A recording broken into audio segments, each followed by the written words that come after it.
One thing particularly is that how can we live in a way that we do not hinder the next generation from fulfilling their own goals? How can we ensure that we're living a better environment for the next generation? And that's why we need to be thinking very clearly about our impact on the environment, our impact every single day through energy generation, through the food chain and supply chain. How can we ensure that we're generating clean energy? Um, the one question I often would ask myself is, we intend to achieve the United Nations 17 Sustainable Development Goal by 2030, and we're just 5 years away from achieving that. But how close are we truly to these goals? And that is one of the reasons we're having this webinar today, to talk about how we can advance access to renewable energy and make it more sustainable. How can we make it more accessible? And we have some fantastic panel who do incredibly well in that space, who would be joining us today for the renewable energy webinar. So we just wait for a few more minutes for others to join in, and while we wait for that, we can begin to have some chats in the box. Let's learn where you're joining from, what you do, particularly in the energy space, and one takeaway you look to learning from this sessions as well. We have the fantastic panel that has been prepped for all of this conversation. So do let us know where you're joining in from and where you look forward to gaining at the webinar. Thank you. Oh, wonderful. We have someone from Sterling Bank. Hi, Rotimi. Good to have you. Partnership and Market Development Manager at Sterling. Really nice to have you, Rotimi. Okay, we have Mary, Marketing Manager at First Electric. Really nice to have you. Ernest King Ola. Nice to have you as well. Forever Attire, who is the head of the Sustainability Center at Lagos Business School. Really nice to have you, Forever, joining in from Lagos Business School. We have Victoria joining in from Energy Grid, a community manager and lawyer at Energy Grid. All right, so we get started immediately. The first conversation we'll be having is a welcome address, which will be delivered by the director of the Lagos Business School Tech Leap Initiative, Oluwakomo. Good morning, sir, and over to you. Thank you, Omilola. Good morning, everyone. My name is Olu Akomo. I serve as, if you can have the screen is pinned to Tomilola. Can we change it? Okay. Yes, great. Good. Good morning, everyone. I serve as, my name is Olu Akomo. I serve as Academic Director of LBS Tech Leap Initiative. On behalf of Lagos Business School Tech Leap Initiative, which we call LBS-TLI, I will welcome everyone to this first in a series of LBS-TLI Renewable Energy Webinar Series. At Lagos Business School Tech Leap Initiative, we have some core purposes and missions which I would like to share with you. The first is that Lagos Business School Tech Leap Initiative purpose is to support the development of management capacity for the technology industry. Is one of the several industry verticals in the Lagos Business School. There's Agric, there is FMCG, but this is a special initiative for the tech industry to support the development of management capacity, good management capacity for the technology industry that is growing at extremely fast pace in Nigeria today.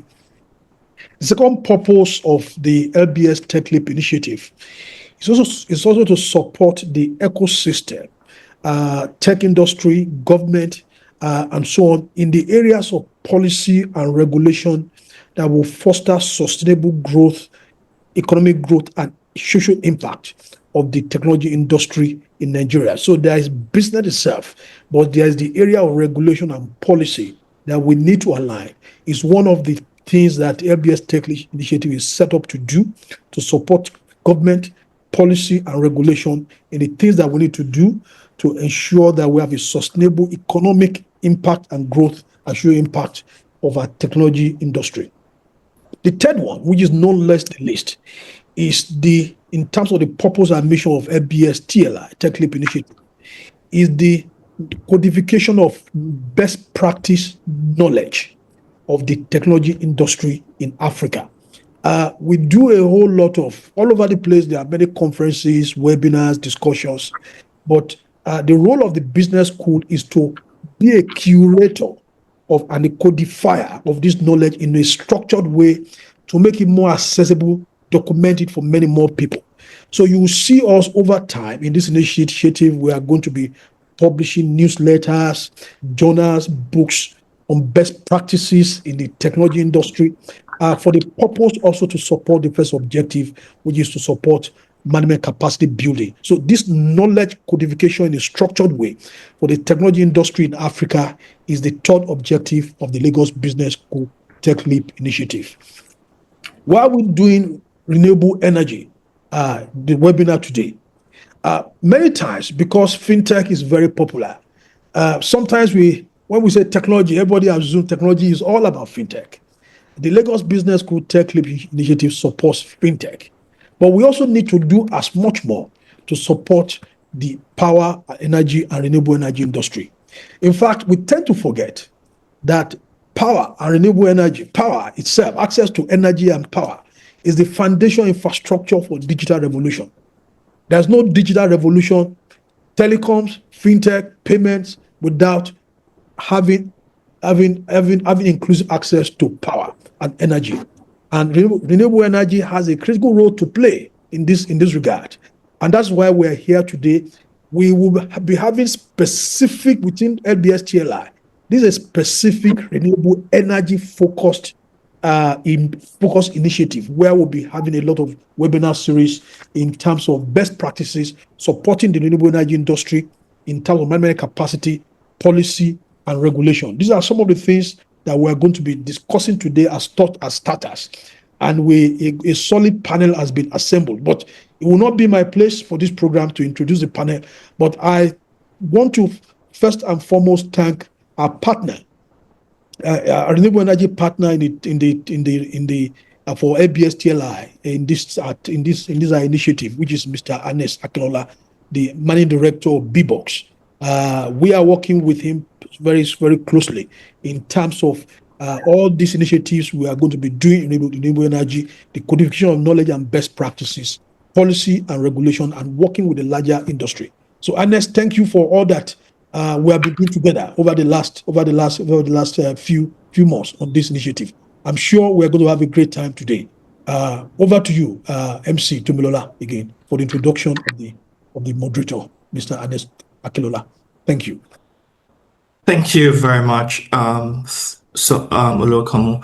For here, the Tech Leap initiative intends to support business leaders in the technology sector. And we see the technology sector growing so rapidly lately with a lot of businesses from acquiring more capital to growing their customer base and all of that. But how can we then support them to ensure that they're doing this in responsible ways that helps us to achieve even greater good in our economy? And that's one of which we're having today for the renewable energy sector. And thank you so much for that brilliant delivery, sir. All right, so we'll move on. Very shortly, we'll have the panel session, which would be led by Ernest Akinlola, who is the managing director. Of B-Box. Over to you, Ernest Akinlola. Thank you. Yes, good morning, everybody. I hope you can hear me clearly. This is a real honor to be working in conjunction with LBS, a school that we all, if you like, admire, for lack of a better word. Look, thank you for the nice introduction. I've spent most of my career in telecommunications and the last 5 years in renewable energy, and the impact being made is incredible. It's infectious. So I'm very happy to quickly introduce the panel. Because this is a panel that's been curated specifically for their area of expertise and acumen and accessibility in this particular market. I think just as Mr. Akamu had said at the beginning, we're here to talk about power. And I just want to leave one fact on the table. We have 90 million Nigerians that do not have access to constant electricity. 90 million, that's more than the population of many countries, irrespective of whether they're powered or not, right, in West Africa. So it's a huge issue, and the solving of this problem is a multifaceted approach. It's not renewable energy is a key part of it, but we know there's we have grid, we have so many other hydro as well. But today we're going to be focusing mainly on solar energy. Now I'm so excited to announce my panel that we've assembled today. I'm going to start off with Chineye Ajayi. She is the managing associate at the high-powered law firm Olaniwon Ajayi. She's got 10 plus years experience as a commercial lawyer and an expert in electricity law. She's a prolific contributor to this narrative. And though we've never met, I feel I know her because I've seen her editorials. We follow each other on LinkedIn, so her impact has been quite huge. I see her articles and her publications, and I knew that she's going to be a bullseye candidate for this particular panel. So I'm really happy to eventually meet you virtually and talk to you, Chineye. Thank you very much. Moving on to Mr. Oluseyi Okunuga. Now, myself and Shay have spoken several times, but he is group head of renewable energy at Sterling Bank, leading a portfolio of renewable energy projects and initiatives running into billions of naira. His expertise is in CNI, which is commerce and industry, renewable energy, financing mini and microgrids. We're going to get into some of that today.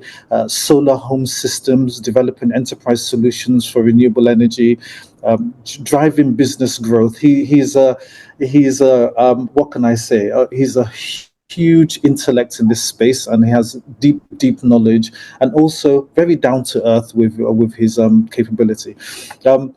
He's obviously Sterling Bank is one of the leading institutions that, if you like, they project what solar energy is. If any of you have been to their HQ on Broad Street in Lagos mainland island, you'll notice that it's all clad in bifocal solar panels. What an example! What a leader! Then we've had the effervescent. I would call her the effervescent Victoria Manya. She is a doctoral researcher at African Studies in Leiden University in Netherlands. Thank you for joining us from rainy Netherlands today. She's a legal and policy expert with over a decade of experience at the nexus of technology, entrepreneurship, and inclusive development. She leads research on equitable energy transitions and youth employment in Africa. You know, I've never met Victoria, but I was on a RIA conference call webinar a few months ago. RIA is the Rural Electrification Agency of Nigeria. And her passion and her eloquence and around battery waste management, carbon credits, the circular economy was epic. And I immediately sent her a LinkedIn note to say, look, whenever I'm chairing a webinar or if I'm involved in a webinar, you have to be on this webinar. And I'm so happy that she's here today. Fantastic. And then there is Shola Adekoya. Shola and Adekoya and I, we were both at Etisalat together. I've seen his incredible journey through different. He's a serial entrepreneur, multifaceted. He's a seasoned entrepreneur with over 26 years of corporate experience. He's a chartered accountant like I am. He's founded Fresh Yield Holdings, Utterly Yum Juice that you might know about, pineapples.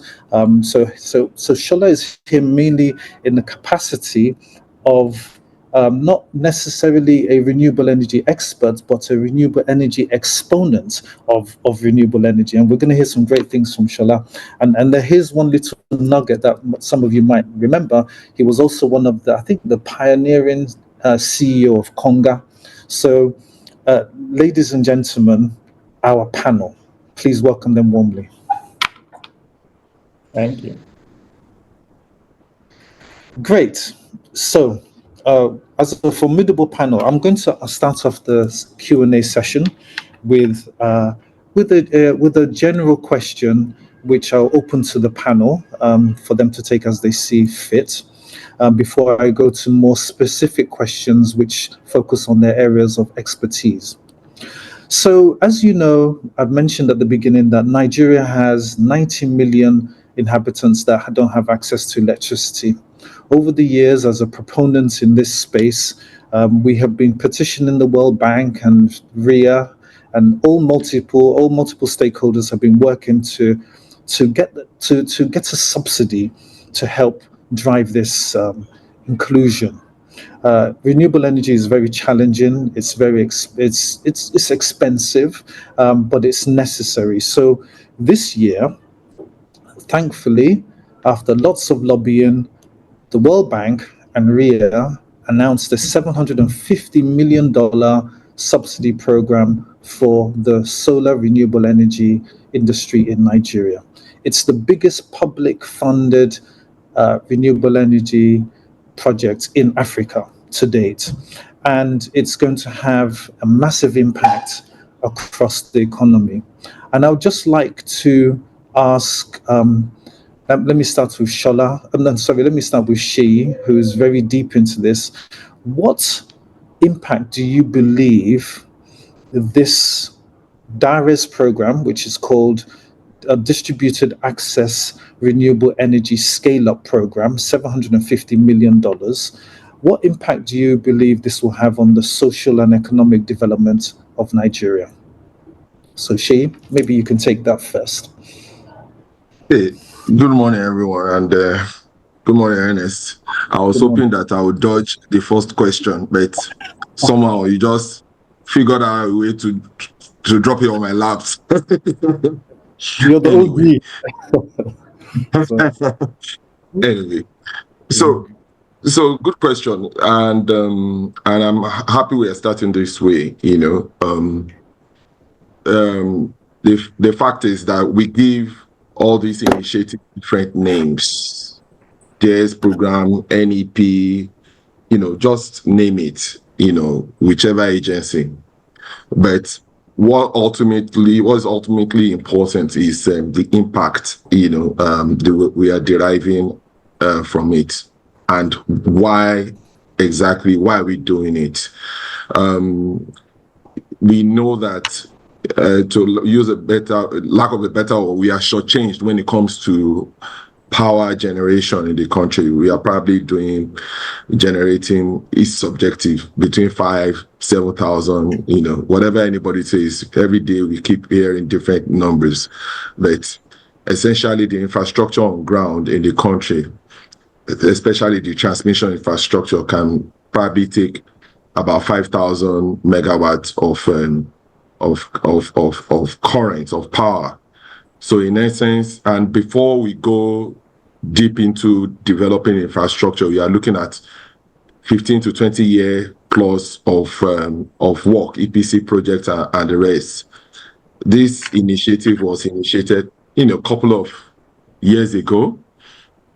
Other certain governments, Siemens deal, which neither here or there, we don't exactly know what's happening, the project is. So the federal government of Nigeria has looked into alternative way. The alternative way is to look at captive market, captive power development, when you are looking at rural areas, those that are totally off grid, and those that are partially off grid, that where I'm staying, we are scheduled on how we get light. On the back of that, REA has developed different kind of products. D.A.R.E.S program inclusive, and that's where I said the name doesn't exactly matter. What really matters is the money. Is the money available, and are we doing the project?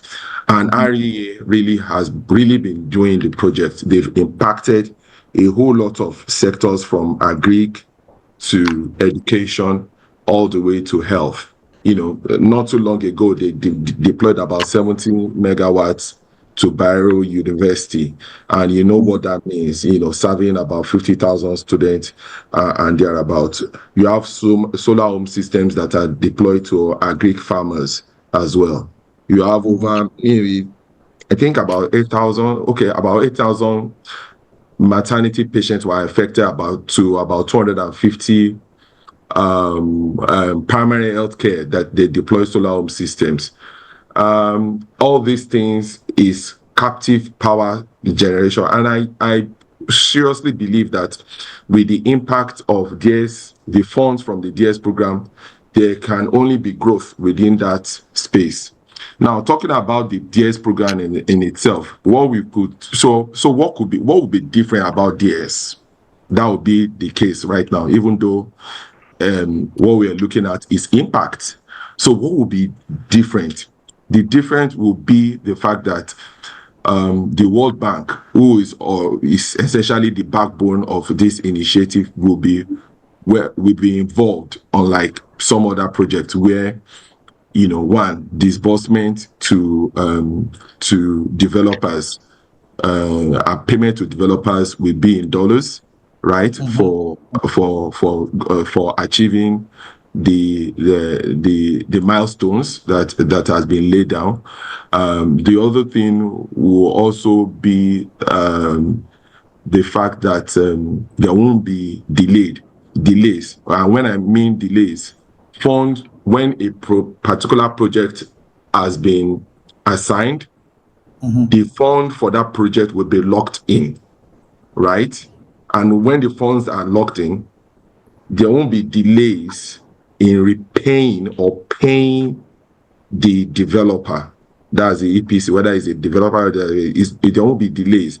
Essentially encouraging the developer to take on new projects, to execute as quickly as possible, and also encourage their financiers, banks like myself, to avail them with the needed upfront funding to execute the project.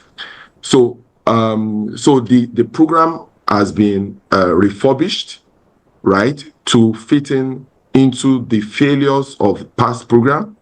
I can only see that things will get better as it goes. So the way and manner projects will be executed will be faster. Developers will be happier. The impact will be felt almost immediately, right? And the World Bank will be encouraged to release more funds. I think $450 million is the first tranche being released, so they'll be encouraged to release the second half. So I'll stop at that. Thank you. Fantastic. So I think I summarized that with speed of execution and sustainability is what you see as a major outcome from that. Let me cut over to Chineye very quickly, please. Nice, succinct. What do you see as a real operator, your real, feel like contributor to this particular narrative? Love to hear your view, Chineye. You're mute, I believe. You're mute. Sorry, can you hear me now? Yes. Okay, great. So thank you again. And you're just picking up from where Mr. Okunuga had stopped. And, the D.A.R.E.S program is a great initiative. And I like to always remind myself that as much as it's a grant, it's also a debt obligation on the federal government. That money, that $700 million is borrowed money. And so which means that it has to be utilized, it has to be critically monitored to achieve the objective for which it's being disbursed, right? And it's great to see that there's a lot of innovation around how it's disbursed. So I'm particularly impressed by the performance-based structure where you're not granted the grant, you're not given the grant at the beginning. You must have proven that you've connected, certain number of persons before the money is then disbursed, right? So that's also very critical. And interestingly, I had the opportunity to work on the last tranche, that's the NEP, the Nigeria Electrification Project, just before it ran off. And as I missed the program, I would like to pick up on some of the things I want us to bear in mind. The fact is that there were a lot of breaches, a lot of developers had access to monies which they never really utilized. So one of the things we supported, we're looking at supporting RE at the time was how do you develop it, a very, very tight contract grant agreement to ensure that this money is utilized, because we want to see the money in the communities, we want to see the money disbursed, right? So I mean, there'll be a lot of improvement in that regard, and I expect to see more of that. And I think another very interesting area that has been introduced with the D.A.R.E.S is a technical assistance part, because it's one thing to design a project and implement, it's also another thing to have the technical capacity, particularly for the companies that are deploying this project. So one of the funding element for the D.A.R.E.S is the technical aspect in terms of feasibilities, the planning, and everything that, not really the actual work, but the technical assistance that moves you from where you are as an organization to actually implementing it in the most efficient manner. So I'll just stop there, but it's just good to bear some of those extra points in mind. Thank you.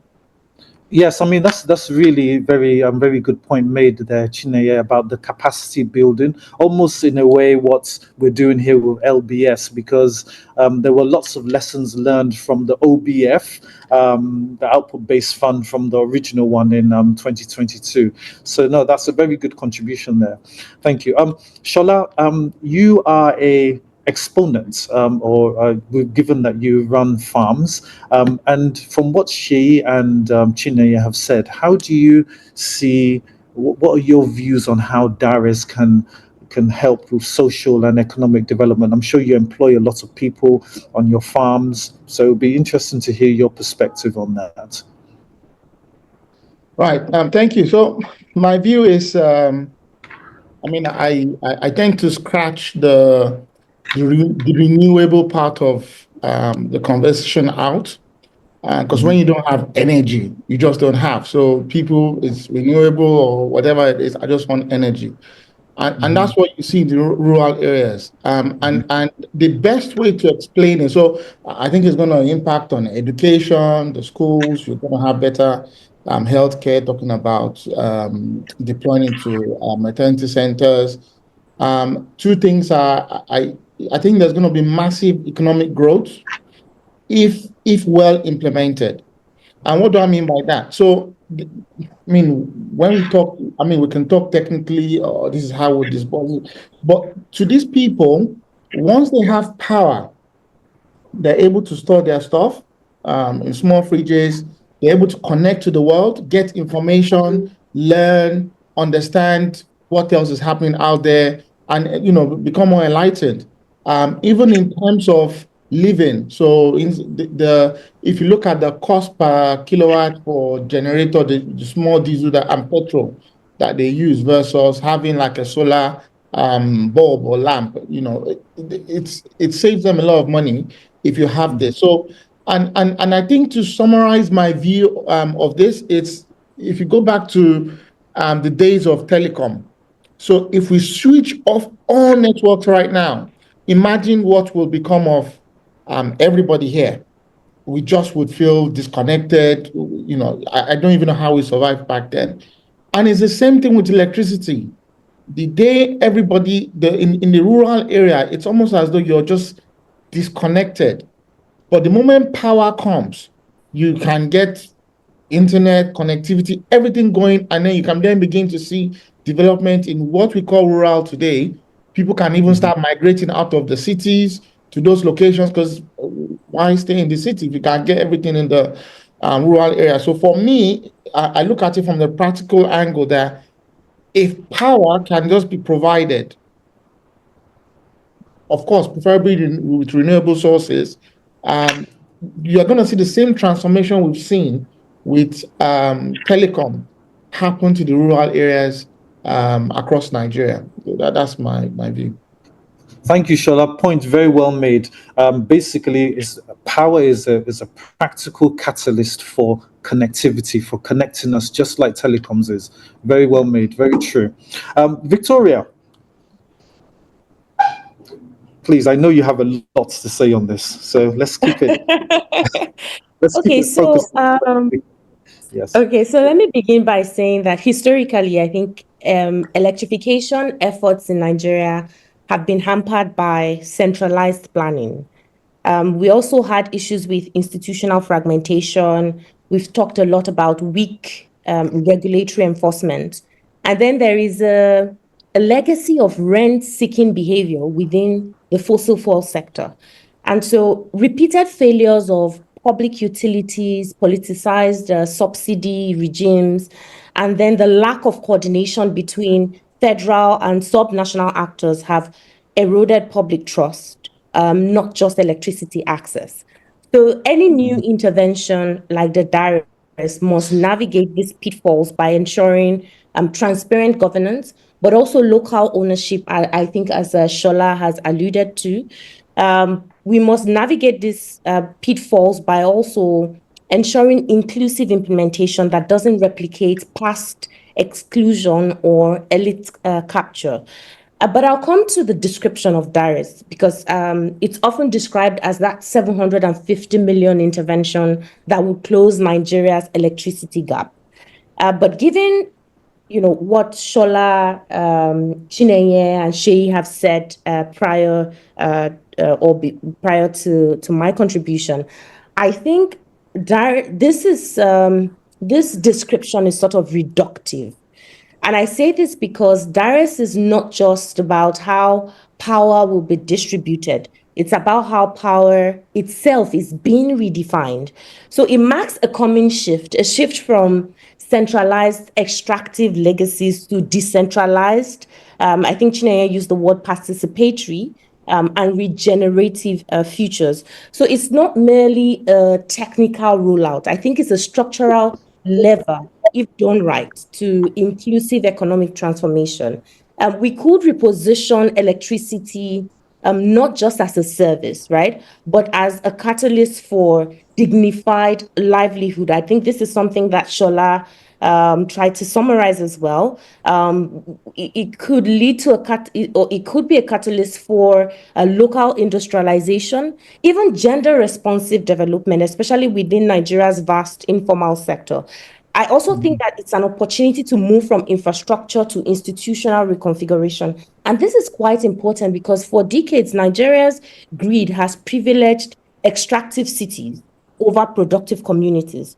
So if D.A.R.E.S is done right, and as it proposes, in my opinion, a reversal, placing energy sovereignty in rural markets, right, off-grid towns, MSME clusters. So for me, it's an opportunity to shift how the state builds legitimacy, not through transmission lines, but by convening markets, by de-risking private capital, and also by enabling local ownership, because electrification is no longer an act of benevolence, right?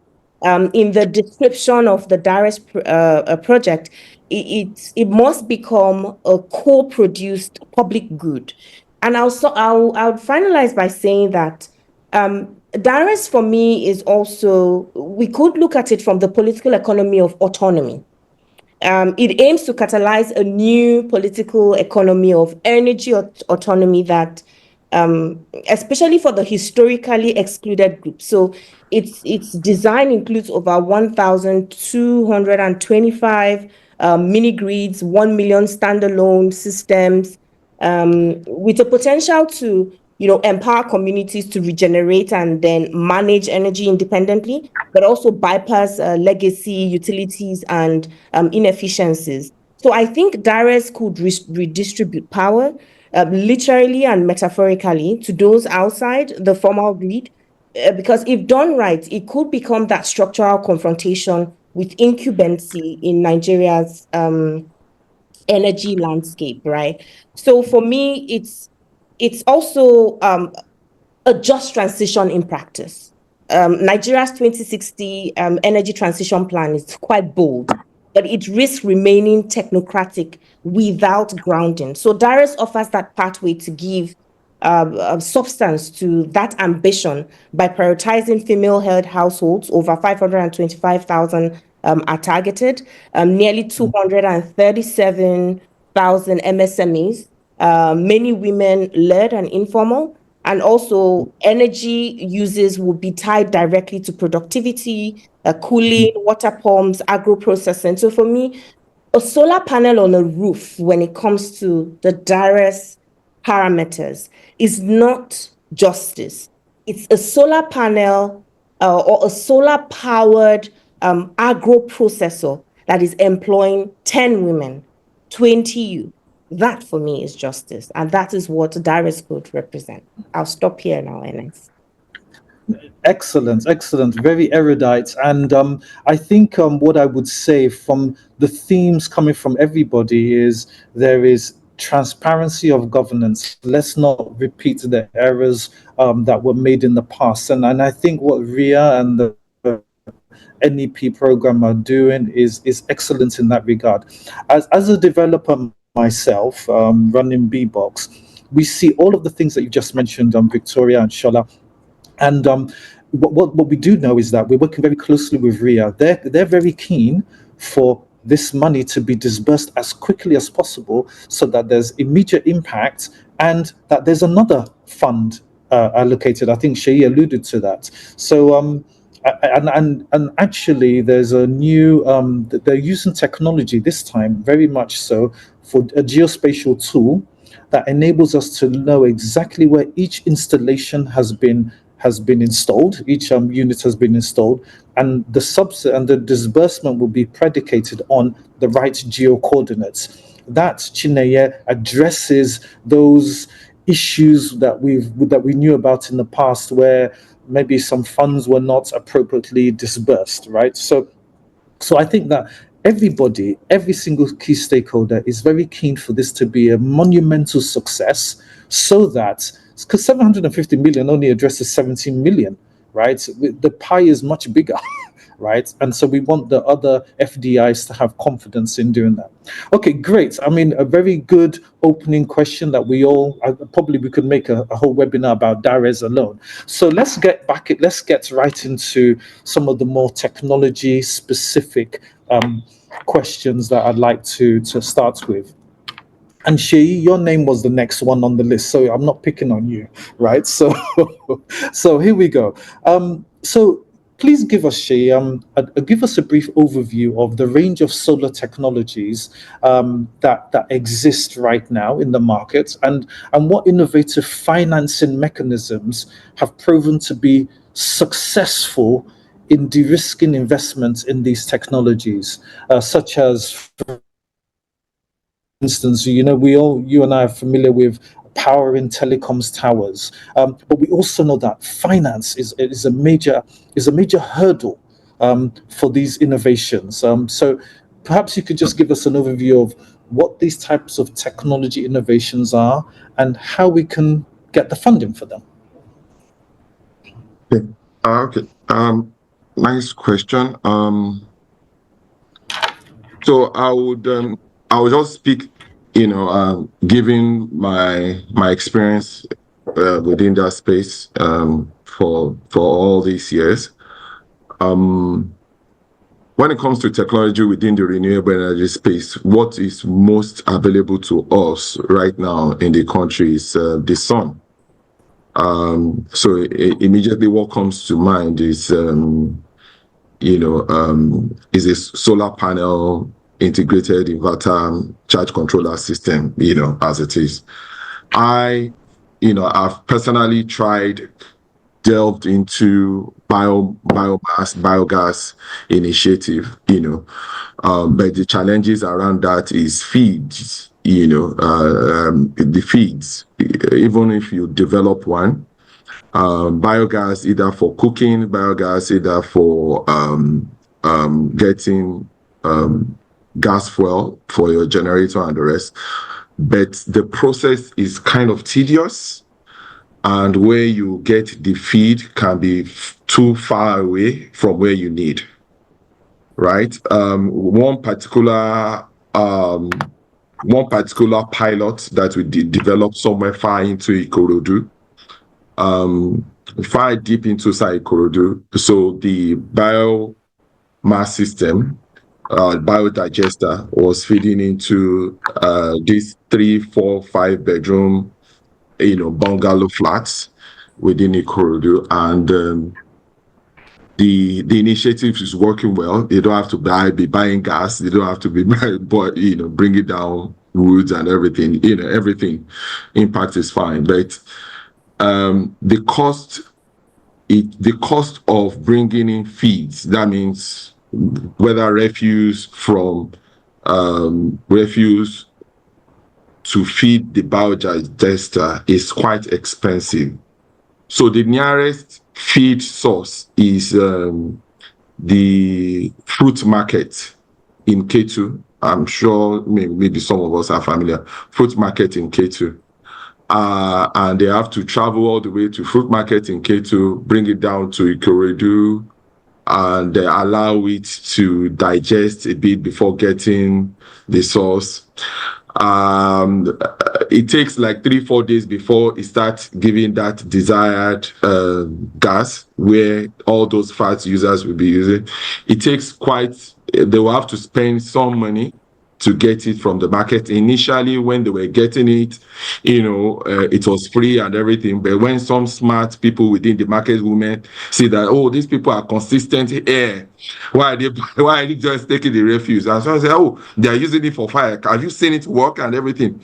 So the talks around selling the refuse to them started coming up. And then So sorry, Sheyi, can I just interrupt you? Would you, just for the audience, for the initiative, do you just want to give a very quick breakdown of what biomass is? I think we intuitively know, but just to be clear, I think what it is. Okay, so is the use of should I use the word refuse or waste, whether it is bodily waste or livestock waste or crop, and allowing it to digest. By digest, I mean allowing it for easier or ferment and decompose within a certain compressed system, and there's certain kind of gas that will come out from it. That gas can essentially be used for power generation, mostly cooking gas. In some cases, you can compress some of this livestock wastage, and it will bring about what we also call biofuel, which is also used. Some use it even to run cars aside generator. So that is simply what it is. Okay. Thank you. So to cut my long story short, so there are some challenges along the way, and even so that was dropped. So the most efficient, clean source of energy in the country is the solar system, and that is solar panel, the inverters, and the rest. And of course, you also have these solar systems for farm irrigation, as it is. In terms of financing it, it's easier, right, for banks to finance a structured solar system, because the assets are now being seen as collateral, unlike before. When I started this journey within the financial system, no one would take a solar panel as collateral for a loan. I mean, you approach a bank and you tell them to come as finance solar panel, and you want them to use it as collateral. They would think you're a joker. It's like telling them, bringing the mirror in your room as collateral, and you say the bank should take it. I mean, that's pretty much impossible. But we started making a case for this. I think Sterling Bank is one of the banks that made a case many years ago that these solar assets are indeed can indeed be used as collateral. Solar panel, as you know, has a lifespan of 20 to 25 years. Today, we have, if you go to the markets such as Arena or Ladipo, or what do you call it now, our popular market in Ojo Alaba, you see a whole lot of used solar panel also being also coming in. In essence, this thing also have what we call a pre-owned use. So then the inverters, the batteries, a battery of 200 watts, a 200 amps battery right now, a brand new one costs about 350,000. That's a liquid battery, 350 to about 400. After you are finished, after it has spent its full life cycle, or probably 3-4 years, you can still sell the same battery as much as maybe 100,000 naira. Okay, so it gives a high level of comfort, for financiers to start looking at renewable energy assets as collateral to finance, whether it is mini grid, whether it's SHS within that space. And as banks, banks and others have also been collaborating with DFIs and promoters within the sectors, to bring in low-cost funding. Some low-cost funding comes from the likes of MasterCard, right? I won't say the funding is still available, but at the time it was zero. But so don't rush to MasterCard and Sterling Bank thinking that you still get it at zero. Ernest, such fund, such fund have been available, and essentially it will do what you call blended finance, where you bring in the commercial fund, the low cost funds, and everything, and blend it and come out with something sensible, something reasonable to finance this sector. So we've been doing that, and with the support of some organization that think that, look, as part of our contribution towards reducing carbon footprints within the environment, we are encouraging financial institutions where they give what you probably call credit risk guarantee or credit enhancement guarantee, where I don't know whether it's important to explain what that means, but for the purpose of our audience, what it means is that, look, I'm encouraging you with for the purpose of 1 billion naira. Okay, that 1 billion naira, keep it with you. If anything goes wrong financing Shola's business, if anything goes wrong with financing B-Box business, I'm going to absorb the risk with you up to maybe 20%, maybe 30%, maybe 10%. So imagine where you have such organizations, maybe 2, 3, 4, 5.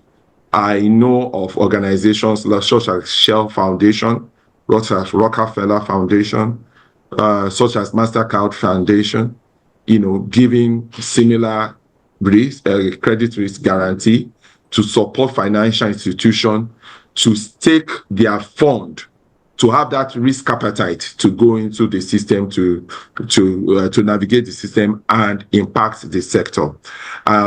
Their joy would be the fact that they are offsetting carbon on the carbon footprint, and our joy would be the fact that we are impacting and raising developers. And there is also what you call knowledge transfer that also comes into bear.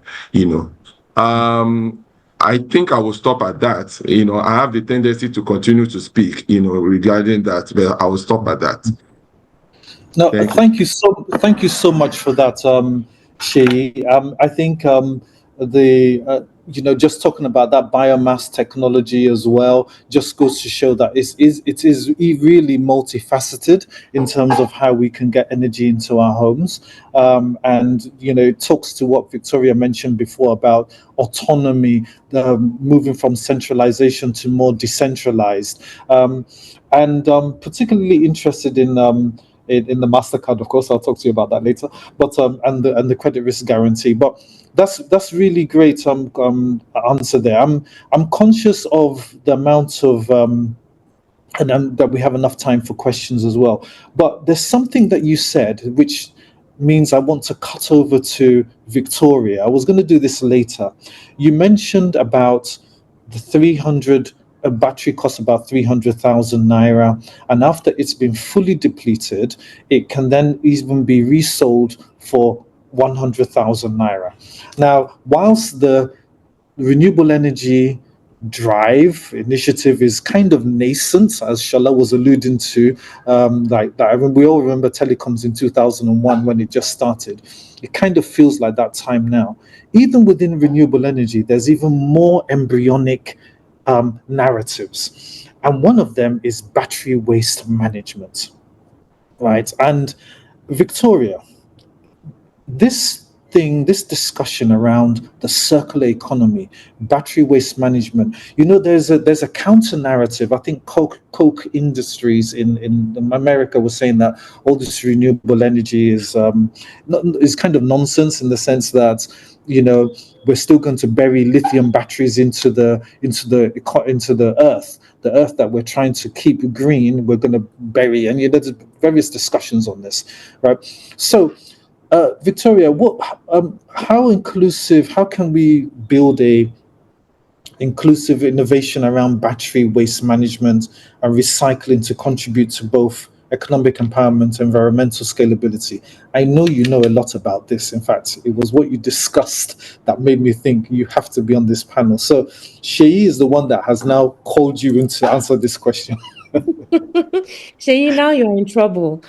But thank you. And thanks, Shay, for laying that proper foundation, as the lawyers in the house will say. But let's begin from a sobering reality. Battery Yeah. waste is growing exponentially in Nigeria. In fact, statistics show that over 80% of solar waste still end up in unregulated dump sites. Yet, this is key, right? That waste holds latent industrial value. And the challenge isn't just disposal. I think it's about how we reimagine waste as value. Because, so let me walk you through a standard strategy based on research, right? That would help us transition from what you've described, Ernest, the environmental neglect, to green industrialization, if I may. First, we must create a new class of green informality. So rather than formalizing waste pickers out of existence, we must upgrade the informal battery ecosystem. This is one of the findings or outcomes of our research with the Institute for Peace and the Include Knowledge platform. Because this means that integrating collectors, repairers, and scavengers into sort of a formal recycling value chain will provide them with green certification schemes. The NBTE, the National Board for Technical Education, is more than ready to do this. Micro franchising models. This would help scale operations. And there's also the digital traceability, using tools like blockchain-backed e-waste passports, for instance, to make sure that we can track, because that's a huge problem that we're facing now. Ernest, you were at the REA webinar, right? This was something every speaker emphasized. We lack the capacity to trace or track. And for me, I'm not sure that it is more of capacity. I think it's the political will to do this. So it's about turning waste work into recognized green work. The second point here for me is also supporting second-hand live battery markets. There is untapped potential, Ernest, in recovered lithium cells. We can reuse them for powering our streetlights. We can reuse them for running rural cold chains. I think Sheyi talked a lot about the opportunities in the rural areas, or we can use them to energize school e-learning devices, even in rural areas.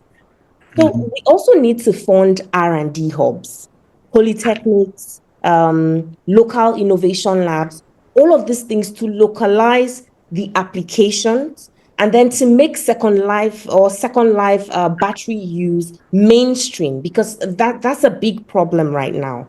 The third thing I would say is that we need fiscal incentives to accelerate circular manufacturing. This means we need tax holidays for green recyclers. We need concessional land leases for battery processing zones. We need strategic co-location near solar import hubs. Think, Lagos, Kano, Aba, all of this to minimize waste to value gap. And I think that with this, Nigeria can lead West Africa, not just within, not just locally, in developing the first circular battery export corridor. The last thing I'll say here is we need to also enforce extended producer responsibility, or EPR, but with equity at its core. Let larger OEMs, carry heavier obligations, while local SMEs tap into the pooled compliance service, right? So we can also operationalize this through a national battery buyback and reuse registry. These are simple things. These are low-hanging fruits. It can be jointly coordinated by REA, NESRIA, whatever we deem fit. But because recycling is not just a clean up tool, right? It's a platform for inclusive green industrialization. And for me, it's not just about waste management. It's about industrial opportunities. It's about equity, and it's about environmental justice all in one. Yeah. Victoria, when you spoke about this last time, I was really hooked at how waste can actually effective battery waste management can delay us having to put it into the ground. So you extend it and also generate income. I mean, it's like you said, it's a low hanging fruit. And, we've all seen it when we're driving to Ibadan or Ogun State. We've seen all these gigantic piles of plastic bottles, right, that these guys are carrying on their heads and on their vehicles, and they're taking it for recycling. Apparently they get chunked up into little chunks of plastic and then reused. And it's quite incredible how we can really keep on utilizing what we have taken from the earth already. So I think that's brilliant. I know you can talk a lot more about this, but no, thanks for that. And I like what you said about. I really love, and I know that Mr. Akono will love this as well, about the digital trackability using blockchain. I think blockchain is underutilized because it gives you transparency, it's real time, and it's tamper proof. I think we need to embed blockchain more in every walk of life, to be honest, in business. But okay, so great. Thank you for that. I'd just like to go to another question, and this will be directed at. Let me see, who should I address to? Let's go to Chineye. Chineye, another area within this, within the nascent renewable energy sector that is very embryonic, particularly in Africa and in Nigeria, is carbon credits. And everybody intuitively understands what carbon credit is, reducing your carbon footprint. But there's a bit of a mystery around it. I know in Europe, there are numerous organizations around carbon trading. There are companies that trade their carbon, and apparently you can also make money and derive economic value from carbon trading. But can you help us demystify what it is, how it is applicable in Nigeria and Africa? Do we have the right infrastructures and platforms? How do we educate industries to do this? Because a lot of people hear about, oh yes, let's reduce our carbon footprint because they tick that box. But if they knew that actually it could help with their bottom line and their P&L, they might actually take it a bit more seriously. So what technologies exist in helping us become more carbon credit aware? Oh, thank you very much. Thank you. I just wanted to even say something about, just before I get onto that question, on what Vicky spoke about. I know of a very young company startup company in Nigeria here, somewhere located in Aja area. And all he does is to use waste, electronic waste actually, to produce solar lamps, from the panels to the light. It's so beautiful. and even the nails, every single thing he uses comes from waste. So apart from the fact that he's using waste, he's also, imagine, using it to produce renewable energy. It was just a mind blow. And I know, and there are lots and lot of young startup companies that are like this, looking for opportunities to, to scale, to fund.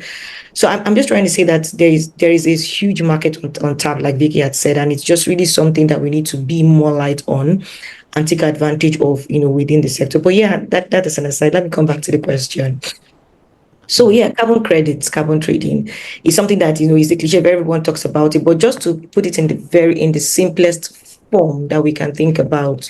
So think about it, in a way that for every time you see a generator on, carbon is emitted into the atmosphere. Either a generator is on, a car is moving on the street, using fossil fuel.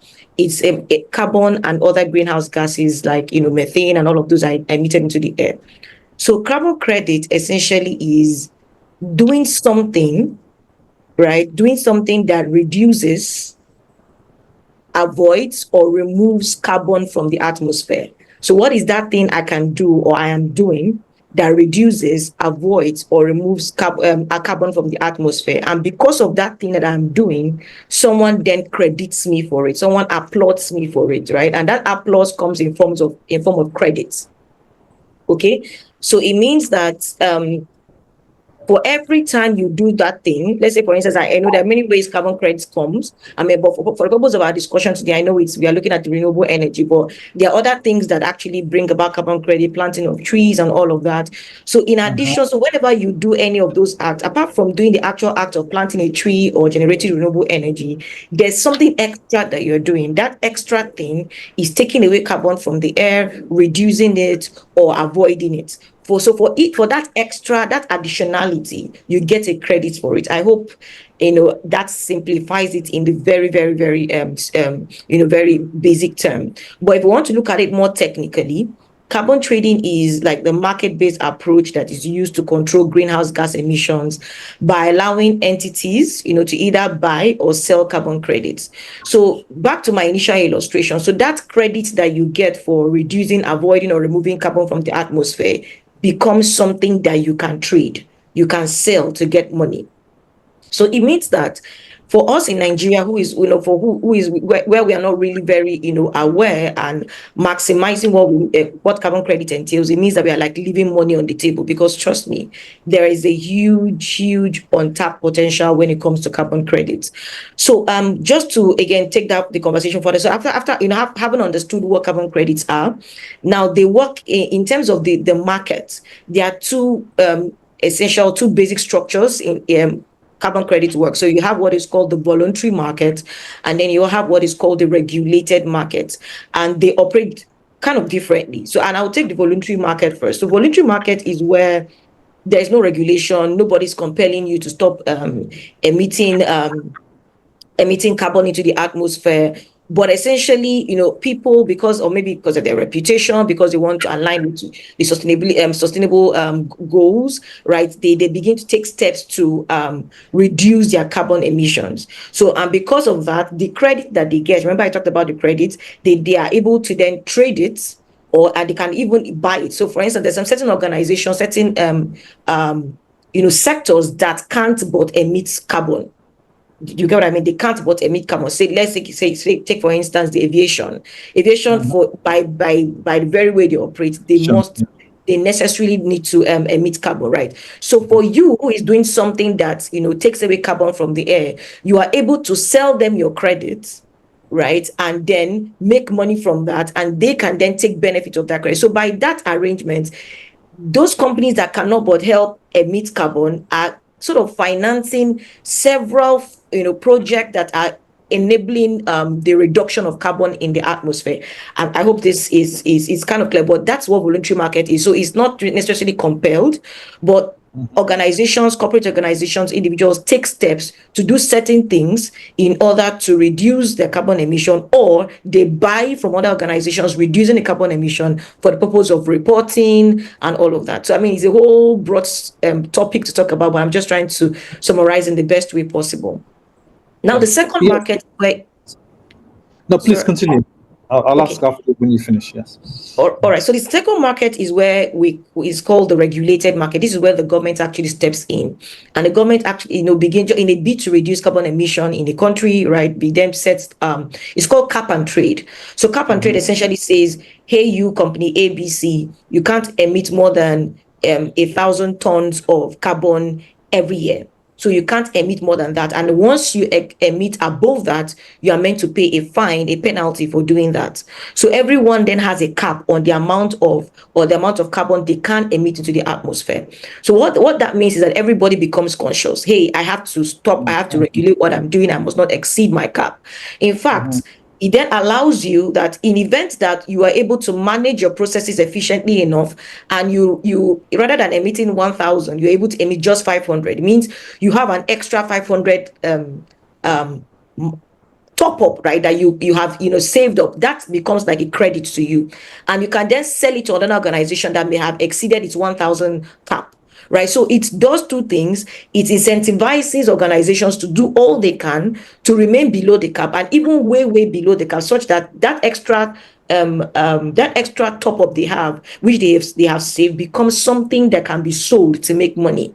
So these are like policy initiatives to help reduce carbon emissions. Although some people have criticized the cap and trade, framework, but again, a lot of countries have applied this to help reduce carbon emissions. So let's come home to Nigeria.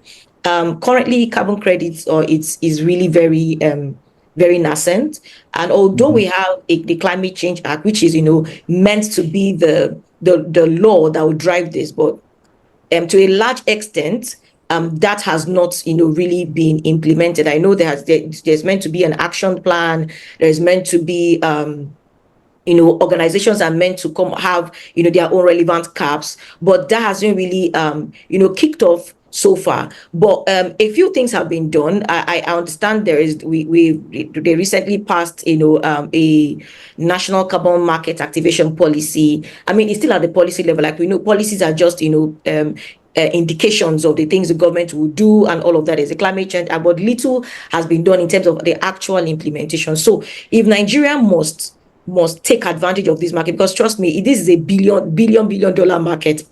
Countries are trading, carbon credits in a very, very, very interesting manner. And I think that Nigeria and even, the renewable energy developers within the country are leaving money on the table. So first, we need to have a clear legal policy framework. And I think very critical at two main things I would like to say. First is standardization and accreditation, because this is very critical if carbon market is to thrive in any country. There has to be a system where projects are kind of verifiable. There's actually a standardized way of saying, okay, this project makes a particular threshold or criteria to be regarded as, being valid to be granted or issued a credit. There has to be a very established, robust and monitoring framework, right? In terms of monitoring, for the fact that you have a credit today does not mean it continues. So it has to be continuous. There has to be a carbon registry, and most importantly, which I think is like the lowest hanging fruit, is awareness. People need to know. There has to be a lot of more campaign knowledge, something like what we're doing here. People need to know that something like this exists, and there has to be a lot of campaign around catalyzing large scale emission projects, as well as accelerating the growth of the market generally within the country. I mean, again, there's so much to say about this, but I'll just stop here. Chineye, fascinating, absolutely fascinating. I knew maybe 5% of what you had said before you said it. So my knowledge has already grown by 600%. But I want to ask you one question. You said that this, let's go back to the guy that you talked about, the guy that is doing waste, taking waste and creating a whole industry out of it, the guy in Lekki, I think, the startup. How would this young man go about getting an applause? You mentioned that a carbon credit is when I get applauded for avoiding, removing, or reducing my footprint. He's doing a lot of that. Where does he go to get this credit? Does he get money? Bring it down, make it local for us, please. Now, which brings us back to the key problem. So the thing is, as much as he can be applauded, but we don't have the framework established in Nigeria at the moment, and it's sad sad to say. It's really very saddening that we don't have that framework currently in Nigeria. And again, and one of the things we've also noticed is that in the market as well, there is for carbon credit to really thrive, it has to be at the scale, in terms of the quantum. I know what he's doing is still small at this level. So it means that we need some form of aggregation, in terms of the way of what are people doing all of this at the small, at different locations, aggregate them together so that it forms a bulk that can be traded. And let me just give an instance. It's something I'm recently working on, which is similar to carbon credit, but not necessarily carbon. It's called REX. Renewable energy certificates, and this is actually it's somewhat similar to carbon credit, but it's just limited to renewable energy. It's essentially a credit. It's called renewable. It's usually a credit given for 1 megawatt of renewable energy generated, right? And it's really interesting because at my organization where I work, we are registered with the international organization that issue REX. And almost on a weekly basis, we receive all the requests from international organizations asking for REX in Nigeria, renewable energy certificates in Nigeria. And I keep saying we don't have. I sometimes feel so embarrassed because it doesn't make sense that we don't have an established market. I know we've been reaching out to REA sometimes to build a framework around this. We need to maximize this market. It's like giving renewable energy developers another stream of income. I mean, it's incredible. I mean, and maybe we use this LBS to start that, and that's the whole purpose of this discussion. Chineye, I'm conscious of time, and she's had his hand raised. Fantastic. Yes. Sorry, thank you. I mean, between the six of us, we can spend days here, I can tell you that for sure. Carbon credits, carbon market is some project that I embarked on personally on behalf of the bank, something I'm very passionate about. So Chineye is very much in order with all that you've said. You see, the REX, I'm familiar about the REX, and I know your pain. I understand what you're going through. And that is one of the things we try to address. There's an organization that is trying to work with the Nigerian government. It's called the African Carbon Market Initiative, I believe, ACME. So I think it's being facilitated by SC4, right? I think they have recorded success a bit in Kenya and probably South Africa. I don't know how far they have recorded. We are trying to partner with them, but that's a different discussion ballgame. But where I think we have to start from, right, is putting in place a carbon registry system. I'm saying this because I've been wanting to do it myself, for like 1.5 years, but I get way down with meeting banks KPI targets aside, financial targets aside this initiative. Someday I'll be on NS site and taking in some of these. You see, we need to set up what you call a carbon registry. And support with a legal and policy system that will guide who owns or is entitled to this carbon credits.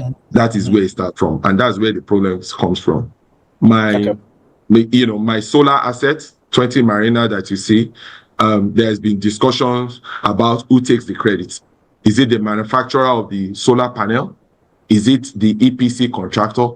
Is it the owner of the project, which is myself, my bank? Who takes ownership? Who owns the carbon credits?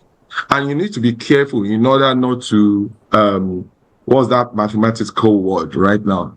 Not to recount. Double counting. I'm sure Ernest will be familiar with that as a chartered accountant. Not to double count numbers, who's taking it. Not to double count credits. Otherwise, you see 2-3 people taking benefit of a carbon credit. And that's where the problem starts from. And that's why you are having the challenges. Oando wants to contribute, right? Their voluntary contribution. But even Oando, instead of doing it within the local Nigerian system, they remit the fund out of the shores of this country for countries who have structures in place to be able to claim these credits. So this is another big topic for Honest, for future and Olu, for future webinar. How do we appropriate these carbon credits? It's something I've taken time, I've trained, I've gone to Ghana on this and everything, but the situation still remains the same. But we start by putting in place a registry system. And that registry system, like you said, you issue a license for it. And when the time comes, we can have a carbon market, which is probably facilitated with by the Nigerian stock market or any other structure. We'll stop at this. It's a very big topic. Very I well was going to said. add, Ernest, just a quick one. Do you know, we currently, I do a lot of power transactions. Currently, REX credits are now negotiated with power deals. So you don't, from the beginning, I'm buying a solar panel or a solar system for you. We negotiate who owns what. Sometimes it's even shared, like, okay, you take 50%, I take 50%. And in fact, it impacts on the price of the power you sell. A client negotiating one, and the client had to say, because you're taking the REX, you have to reduce my power, the tariff you're going to charge me. Right? So it's something that can actually impact on the price of electricity. Right. So, I mean, it's a topic that we can go on and on, but yeah, I think it's something to bear in mind. Thank you. Yeah, I mean, which is why I wanted to introduce the battery waste management and carbon into this discussion as a taster for what we're going to build in the future, this narrative. Fantastic. Victoria. I just wanted to say quickly, because I was in an investors meeting recently where they're talking about building capacity, for carbon credits, specifically in Africa. And one of my takeaways from that meeting is something that, maybe could help people here in the room. Individual tree planters, farmers, or clean cook stove users are too small to access carbon markets. And a solution would be to form carbon cooperatives, or what they call aggregation platforms, for small projects. So you aggregate small projects under one credit generating umbrella, either via an NGO, a fintech, or a climate startup, right? I think Thrive Agri is a Nigerian company, is exploring bundled credits for supporting smallholder farmers with climate smart practices, right? They're using some satellite imagery for validation. So I think this is an important step, because in the past, I've gotten questions from people on LinkedIn, how do I get into this carbon credit business? Right. And when I say, well, you can't do this alone because you have described your profile, I think you're too small to do it alone. You need to work with other people, So this is something I wanted to just emphasize, because there is an opportunity there, right? But do you have the capacity alone to do it? We need to force ourselves to collaborate at this point. 100%. I mean, Mr. Akomu, I think we have our next webinar already set. It's very clear. Thank you very much for that, for those contributions. Because I want to open up the floor for questions, I will just ask two more questions, if we can just handle them very quickly. Shola, you alluded to it before, but I'd like you to expand, please, on, as an agricultural entrepreneur, apart from food security, which you experience, obviously, I'm sure everybody does to a degree, what are the biggest operational challenges you face in running a successful, scalable business? And what role does renewable energy actually, or I know you said energy is energy, but specifically, renewable energy does plug a gap. And I remember attending a seminar one time, and somebody said, solar energy is not the panacea of all of our problems, right? Coca-Cola cannot run its factory on solar energy, because at the end of the day, it will run out. It always has to be, well, the batteries, unless you have millions of batteries, you're going to have a multifaceted approach. But specifically as a farmer, agriculture is our biggest export potential. if you like, arguably, maybe carbon credits actually, but I don't know. But agriculture is really key. It can feed West Africa. Nigeria can feed all of Africa. What are your challenges? And how do you see technology in this space helping you overcome them? All right, thank you. Just as an aside, I'm the chairman of Rubber Estate. In Illusion, we're struggling to find people that can help us with carbon credit. We have close to 4,000 hectares of rubber set up over there. So if anybody can help us with carbon credit, it's something that will help our bottom line. On a day-to-day basis, so like with Fresh Yield, we run an end-to-end pineapple value chain kind of enterprise. And that means we do the farming, we do the processing, and then we do distribution from Southwest and Abuja, and then now going towards Kaduna in terms of distribution. Yeah, of course, that comes with a plethora of issues. And we started this journey back in 2012. We've overcome quite a lot of issues, people know how, but we're now getting to the point where we're talking about infrastructure. And that's where I think this renewable energy, and that ties into renewable energy to a large extent. So we started in 2012. In 2016, I think we kind of partially shut down because we're growing pineapples. Pineapples require a lot of water, and we couldn't get enough water on the farm. And back then, 2015, what we have today in terms of solar pumps, the intelligent ones, were not really prevalent. It was very, very early days, and all these problems that we're talking about, I think it was Victoria was talking about decentralization, centralization. They were real problems for us on a small scale. And when I say small scale, on a 200-acre farm, where we had to sink in boreholes, and then you're asking yourself, do I use a central generator to power all of them, or do you have generators for each hole? And all of those things have implications on each hole having a generator dedicated to it means more capex. The central generator means that you need bigger cables, which is also very attractive for theft and stuff. And we went through the challenges, and it was literally becoming unbearable until about 2018, 2019. And then someone introduced the solar pumps, the borehole ones. And to be honest, it's not even an option. You can't even, it's not, maybe should we not? And that's what I was saying, maybe it's not about renewable. For me, it's just energy. It's not even an option. Like that's what we have to do. So now we're able to irrigate our farms efficiently. We have multiple holes. We're even drilling more holes this year, looking to drop solar pumps on them. And if you think about operationally, when you run those diesel generators to power your farm to irrigate, you need people to go and switch it on, the petrol and all of those things. But with the new technologies with solar, they're very intelligent. It tells you when there's no water in the hole, it switches off in the morning by 7 a.m. It starts working by itself.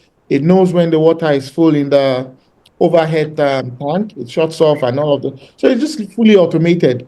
And you don't even need like a whole suite of gadgets. You just need a pump on the ground, your box, your intelligent box, and then there's solar panels. And you just have it all over the farm. And now we can move water around without really thinking about it. It's so much efficient. And what that means for us is in terms of scale, for the first time, we're scaling aggressively and confidently because we know that the inputs, which is the raw pineapples that we process, is kind of sorted, because without water, it's dead on arrival. Agriculture is dead on arrival without water. I went to the north. So, down south, we always talk about, you can grow onions, you can grow garlic, you can grow stuff only in the north. What you find, I took a trip, the whole of Kaduna, Kebbi, Zamfara, all those places. And what you find very prevalent is that all they're doing is irrigation during the dry season. And that's something that we haven't really tapped into in Nigeria. So you see food prices rising up significantly during the dry season. So for us, I mean, in terms of renewable energy, irrigation is number one, agriculture. It's we can talk, theoretically, some of these things, you read them in paid newspapers, but for us, it's real. And once we've even managed to now produce, the second challenge now is storage. Cooling. Yeah. Yes, storage. And again, it's almost like a cliche. Oh, we get so much waste from the farm. We've had instances where we've lost a whole batch of harvest because we couldn't find, when we first started, we just couldn't find transportation on time. And it was hot, we couldn't store it, and within a matter of 2 days, we lost everything. But now we were, well, I do a lot of how do I call it, hacking. We found a solution. I don't know if you got cobalt. We managed to turn normal ACs to go down below 16 degrees in terms of cooling. And then we're now pulling solar on top of that, meaning that wherever it is that we are, we're off grid, we can cool all our products.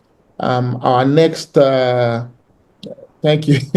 Our next attempt is that we want to put solar panels on top of trucks.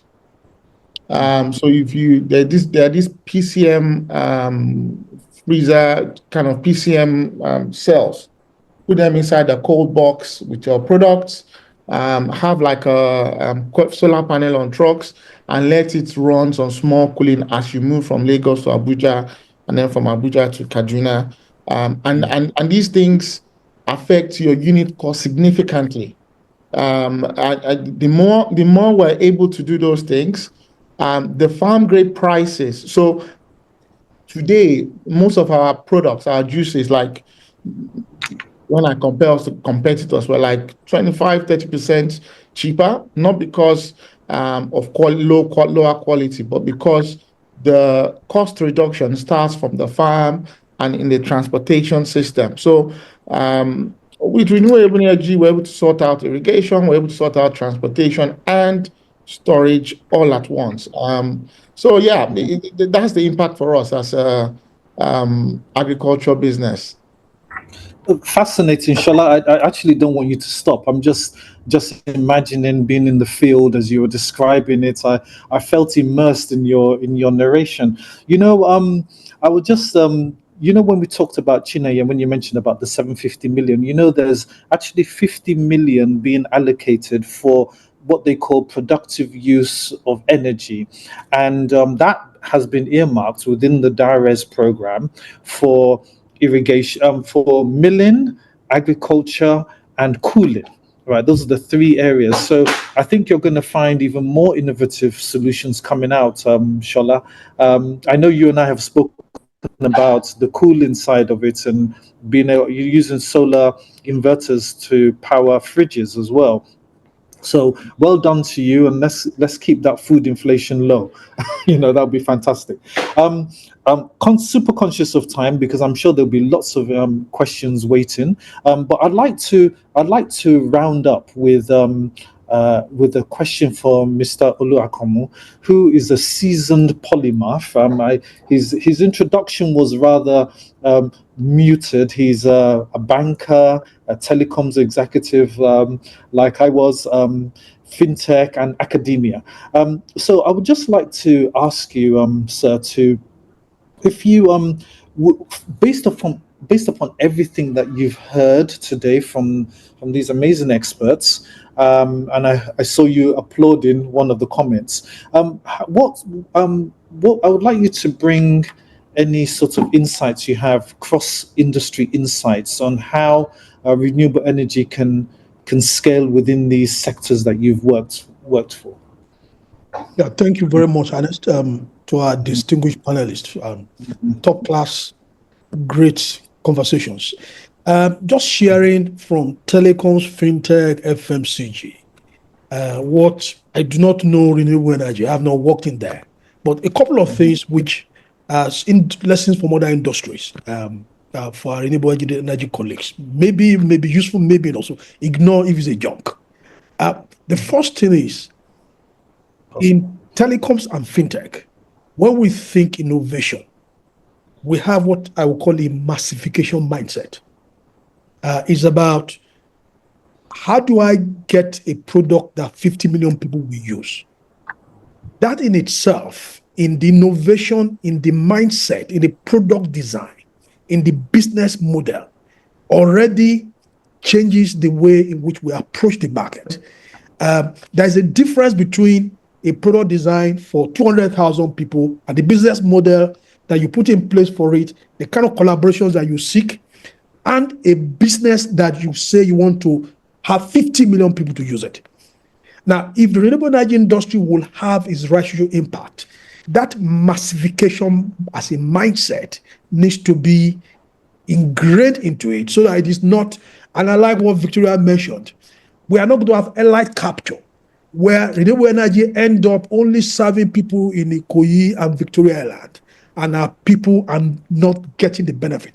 There's a whole lot of parallel between the concept of disruptive innovation, where we take innovation to markets that are underserved and liberate that market at scale using technology like it's been done in fintech and that renewable energy can do, so that we move from extractive power industry to truly inclusive power industry. So that massification mindset is something which we suggest and that will learn from other industries. Second one is physical distribution. Many times, one of these are your CEO of OP. One of these we learned. When you say digital, we think everything is digital in Africa. Unless you build a strong physical distribution to support your digital distribution, you are not going to succeed in informal market. OPay has a strong army of people managing its agent channel along with that wallet business before we build the scale of business that we built. So physical distribution is going to be very key in terms of scaling, I suspect, for renewable energy business. And success has to be measured by scale. A product that 200,000 people use, great, but a product that 5-10 million farmers are using will be truly impactful both commercially and socially. And that means things like innovative pricing, like you saw pricing problem for affordability. Products, renewable energy products that are so expensive that cut out the rest of the market are only what I'll go back to what Victoria mentioned. I want to follow us back into elite capture of renewable energy.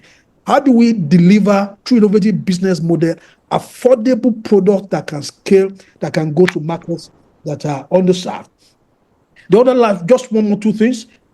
Solving complex problems requires collaboration. The lessons from fintech is that not one person solves the problem. What you see is an ecosystem of collaboration of people working together, bringing their different assets and technology to liberate markets that are underserved. Maybe it's something that the renewable energy industry can learn from in terms of the complex issues that renewable energy is dealing with. The last one is that mission-driven companies ultimately are the ones that scale big and solve social problems. There will be huge challenges on the way: technology, importation, policy. But unless you have people who are committed to the mission, not just to how much money are we going to make, you are not going to have people who are going to innovate to solve problems. That's the kind of thing we are seeing in what Mr. Adekoya is talking about. Mission-driven entrepreneurs, not just about valuation, not just about profitability. Profitability is going to be important, but the passion to solve problems, to use solar energy to solve agri problems, to liberate a whole lot of people who are excluded from energy access today, to scrape increased prosperity for many more people. Those kind of mission-driven companies are the ones that are going to ultimately scale and succeed with the right social impact, profitable commercially and socially in renewable energy. That's the lesson that I can share from fintech, telecoms, and FMCG and banking. Thank you for your excellent contributions. Thank you. Thank you so much, Mr. Akomo. I mean, I know you redacted a lot of what you could have said. We know you and we hail you. Just a couple of points that you made. I mean, I think collaboration, absolutely key. In fact, even in renewable energy, when we've sat around the table with RIA, we don't call ourselves competitors. We call ourselves co-petitors, because there's so much to be done. 90 million is not going to get electrified by one or two giants. And Can I add, Moderator, if I could add just one more thing, because I think it's important. Yes. I speak as an outsider listening to the conversation. How do we demystify the renewable energy conversation? A lot of people in renewable energy understand yourself, but if we are going to influence policy, we need wider ecosystem people understanding the mystery of carbon credit, D.A.R.E.S, and all the things. How do we demystify the conversation and get it to become like public? Everybody understands payments, for example. It's one of the things which I also suggest that we also look at in the renewable energy industry. Thank you. Well, I will say that you've already answered that question, because we are all gathered here today to be the catalyst for that. But I really want to talk about what you said about that physical infrastructure. I was in an airport, I can't remember where it was. It might be in Schiphol Airport or something, even in Netherlands. And I saw an Amazon shop. I thought, Amazon? So Amazon's online. Why do they have a shop, right? And it just goes to show that if you want to drive online, digital, you still also require a physical presence. We have, in Bbox, we deploy IoT-enabled systems and platforms across all of the rural community, but we do them through physical agents. You know, you need to have that infrastructure. We have shops all across Nigeria and dealers. So you're absolutely right on that point. Now, given there were more questions I had, but I'd rather have quality over quantity. So I think I'd like to just, at this point, close the panel, open up the session, the floor for questions. We have about 62 people still here. That's a peak. I really want to thank everybody for their contributions. When I was selecting the individuals to be on this, these were the main names that came to mind. I love the way you've gelled and you've fed off each other. It was the perfect panel. I'm very grateful. Thank you so much. And we'll definitely be continuing the conversation afterwards and in the future. So with that, I'll just like to thank everybody's support and contributions. I'll hand back over to Oluwatomi so that we can open the floor for questions, please. I will suggest, Moderator, that the panel remains as it is. Yes. Because there'll be questions from the floor. Is there a way we can unmute people so that, because if you don't trust you can either put in your questions or get unmuted, so that we can hear your comments or contribution. Please make it very short. Comments and contributions from the floor. Comments and contributions from the floor. From the general audience to our very distinguished panelists. You can type in your question, or you can, sorry, Shinani, can people raise up their hand? Can people get unmuted if they want to speak? I think there are already questions in the Q&A box. Oh, great, super. Oh, I missed that. Great. Moderator, can you take the questions, Ernest? In fact, Ernest, can you see if you click on the Q&A? There are questions there already for Victoria. Yes, I want to make sure that we start from the top. So maybe Shineni is better. Hope raises global. Okay. Q&A. Yes, I'm looking at them. It's not obvious which ones are questions. Victoria. A question for Victoria. Do you think? I have a question I can read. I think from Victoria. For Victoria, a question in the Q&A. Victoria, do you think we can second-hand value for lead-acid battery technology? I will agree if we are looking into lithium-ion technology. That's a question from an anonymous attendee. For Chineye and Sheyi, so that we can take two questions together. Chineye and Sheyi.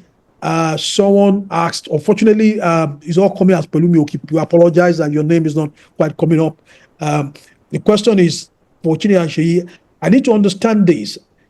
Are the IOC, International Oil Company, under-regulated trading and paying for volume of fossil fuel produced, or only the emission coming from their plants?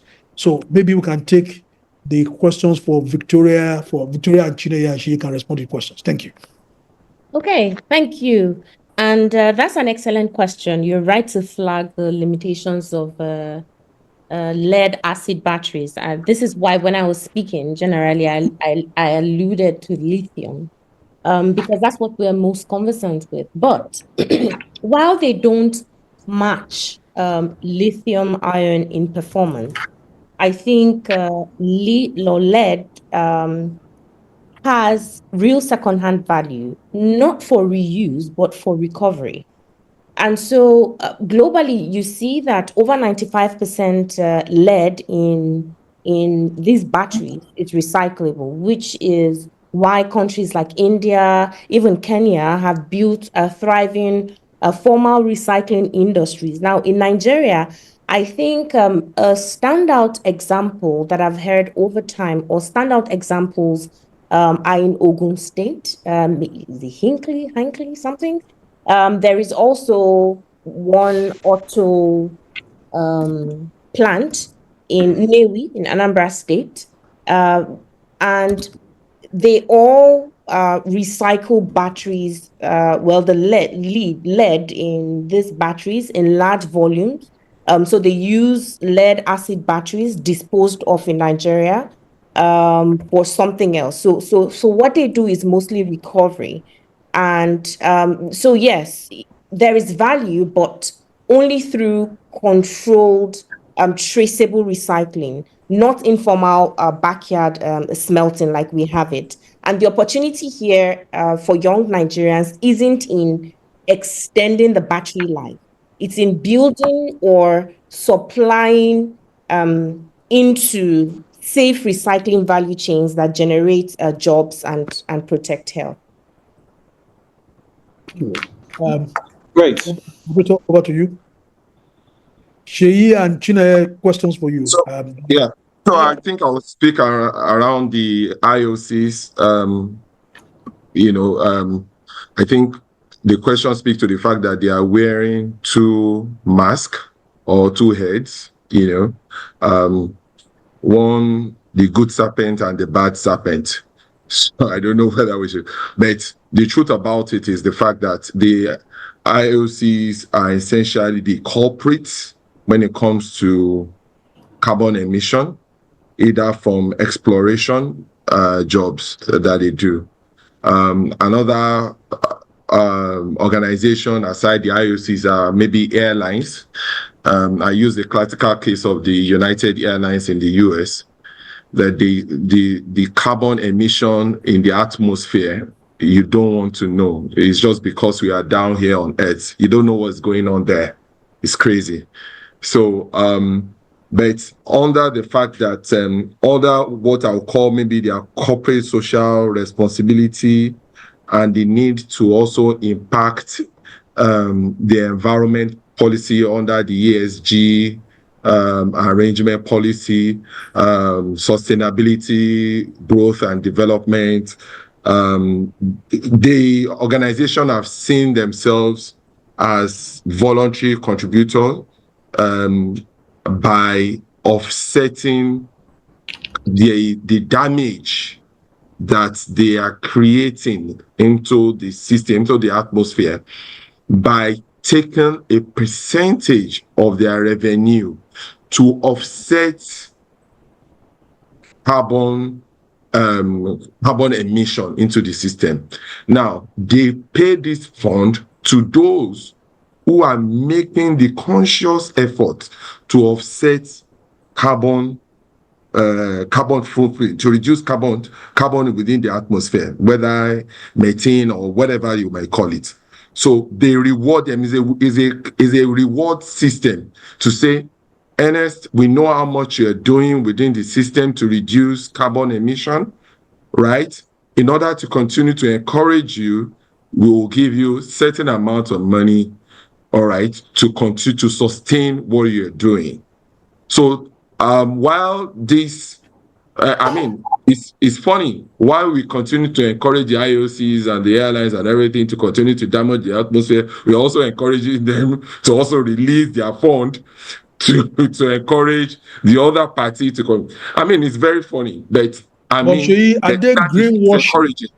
Are they greenwashing? Yes, Is that like covering up yeah, a wound with a nice bandage? Why yes, when it's still there? it's greenwashing. It's actually greenwashing. Money laundering, washing, greenwashing. That's what it is. So, but it's a start. You see, it's a start because later on, as we continue the journey, the innovative journey, into technology, there will be adoption by this organization to adopt the means of rendering service to the community by using green source of energy. And that is what we are seeing right now. The percentage of people using EV cars in the US is growing to about 9%. In China, is around the region of 27 to 30%, right? The demand for fossil fuel somehow will continue to reduce greatly, right? I know of 3-4 IOCs, Oando, Seplat, that are divesting into renewable energy. Oando called itself there's NNPC has its own new energies. They have a couple of names, and they are really investing within that space. Very soon, we will continue to play down on fossil fuel, and the demand for green energy will grow up as it is. And of course, we are using their funds to do this. So, well, that is the journey. It's a journey which we started. So, Chinaya, eager to jump in. Yes. Okay, so this is a very controversial topic I like to talk about, right? And I'm an advocate for green energy, renewable energy, and all of that, but we need to also be very realistic, right? Imagine, okay, we talk about IOCs and the airlines, for instance. Imagine the airline says, okay, we want to go green, let's stop all the airlines and stop running, and all of that. Of course, economy is going to get grounded, right? But like Mr. Shea says, it's a journey. So technology is growing every day. There's also hydrogen that is meant to drive heavy energy intensive sectors like aviation over time, right? So that's also important to bear in mind. But as technology grows, that improves. And it's also important to know that, in my view personally, I don't think there will be a world where fossil fuel is out completely. I don't see that happening. But what we want to see is the fact that there are intentional steps being taken to reduce the emissions. So that's what we call offset and net zero. So like I'm emitting 10,000 tons. I should be able to do something that can bring it down by 20,000 tons. Because really the atmosphere is one. Right. That is why the impact of climate change in America, we feel it here in Africa, even though we don't emit as much, because the atmosphere is really one. And that is why so if you look at it, it's not in greenwashing in a way, because yes, they may be emitting in China, but if they're able to do certain things to reduce carbon emission, to support carbon related project renewable energy in Africa, they're also contributing to the atmosphere, even though in another jurisdiction, right? And then we encourage IOCs, for instance, what are the things you can do to improve your processes better? The carbon capture, technology, that's also something that that's in there. Although it's still expensive, but it is growing. I remember when solar panels were super expensive, right? But that now they are a lot cheaper. So as technology improves, we keep reducing and reducing. How can we even if you're going to have fossil fuel power on the grid, how can we reduce ATC and C losses so that you don't keep losing some of these things, in the atmosphere? It's about efficiency. It's about adopting the most technology, and it's about also contributing in a situation where you can't but emit emissions, because emissions will always be there. Let's be truthful. But what can we do in the most efficient way to reduce the impact around our environment? Thank you. Thank you. Excellent. Excellent. There were a couple of questions also here that I've read out. One was about solar. This seems to be a very solar specific conversation, and that is there an opportunity to discuss in the future about wind, biomass, as Shea alluded to, and hydro. Absolutely. Of course there is. I mean, this was, like we mentioned at the top of this session, that it is our inaugural webinar, and we'll definitely have many more. There's another question which is about panel maintenance, and this is a very interesting question. Basically, does D.A.R.E.S cover for D.A.R.E.S, which is the program we've spoken about, whether that covers for the maintenance of panels, that several panels are just left once they've been installed? Excellent question. I don't believe that D.A.R.E.S does cover the maintenance side of it, but I think it's a very good business opportunity for maintenance as a service.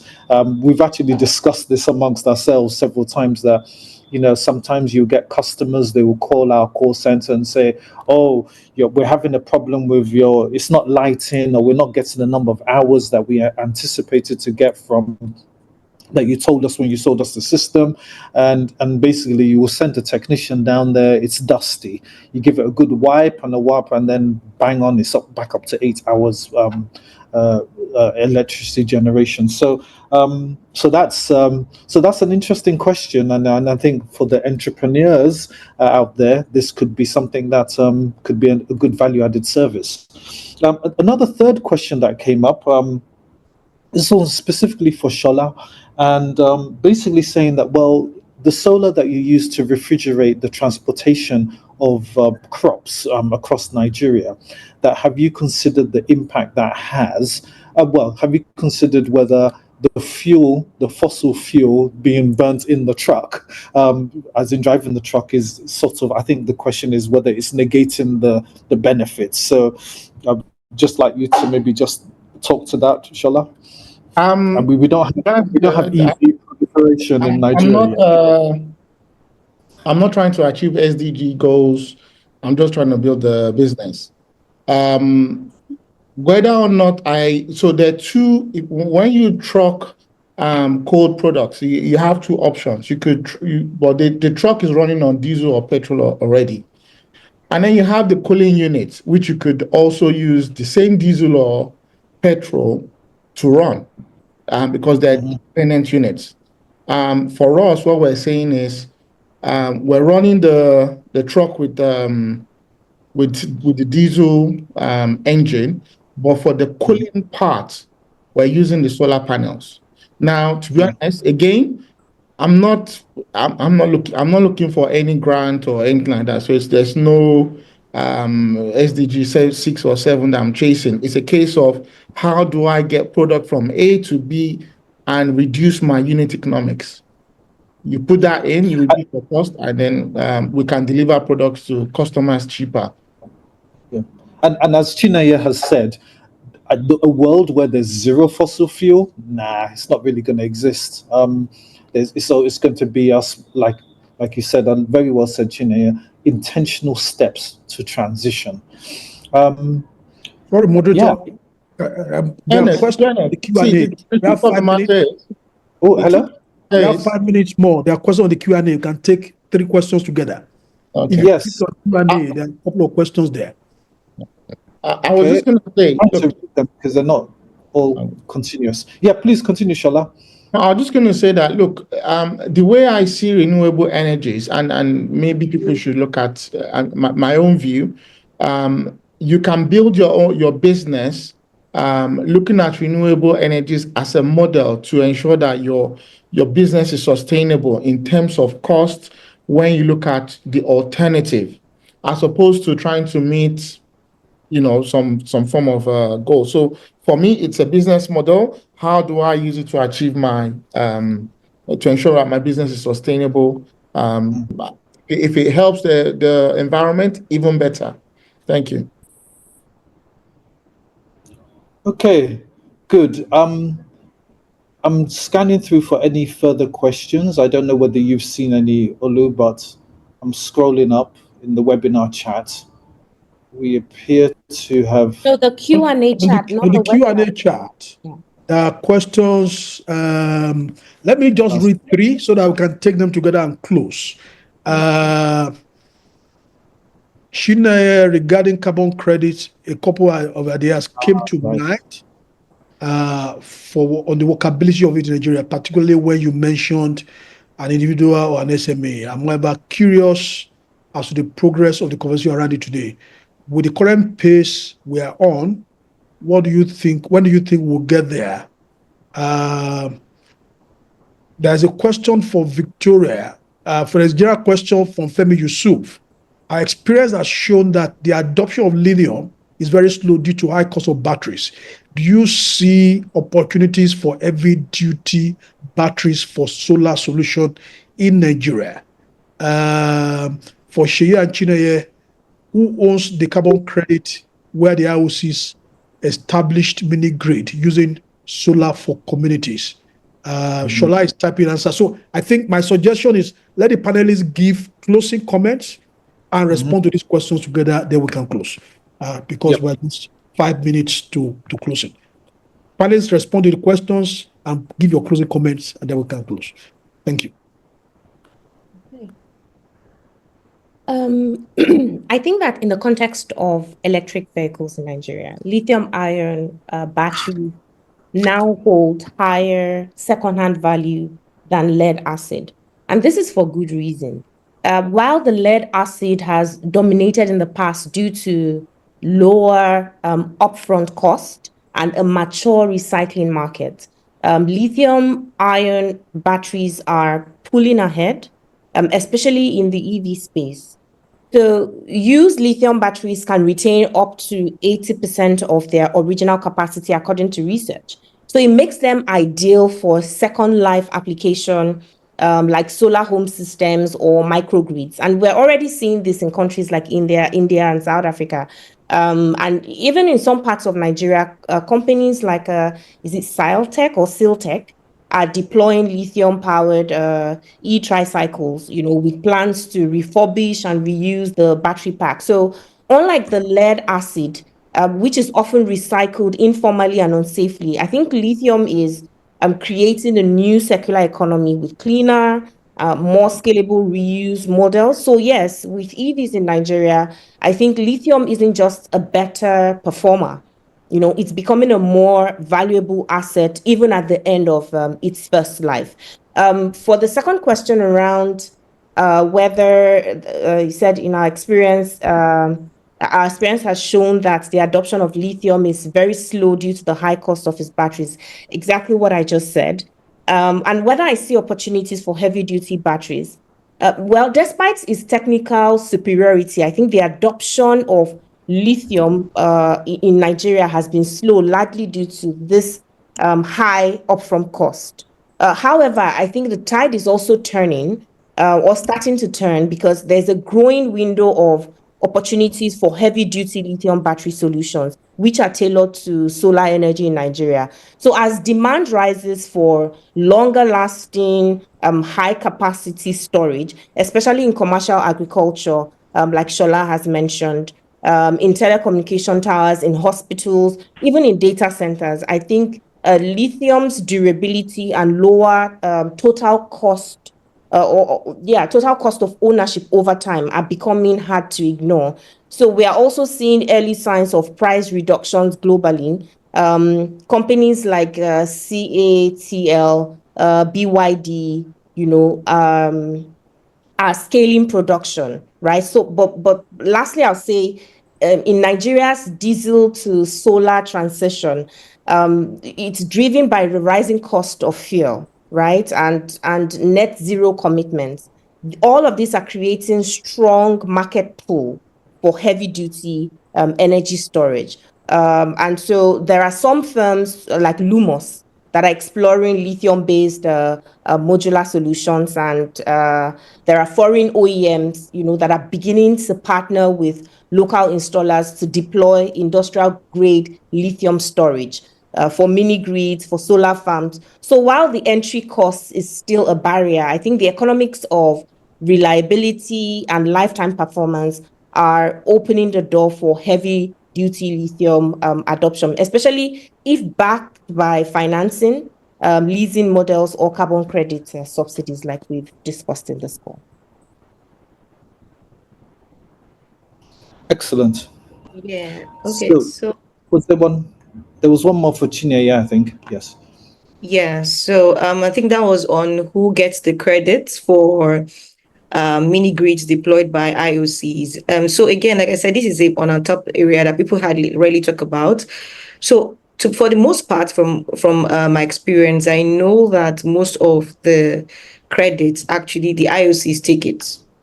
I mean, really, in fact, that's one of the rationale behind some of the CSR initiatives that you see when they have, deploy these mini grids in those communities, right? So I mean, and if you look at it, it kind of makes sense. I mean, it's a CSR is an additionality for them, and then it's also an opportunity for the IOCs to claim it because that's how they report. That we've done this, we've done that. So that credit, necessarily goes to them. So I think that's response.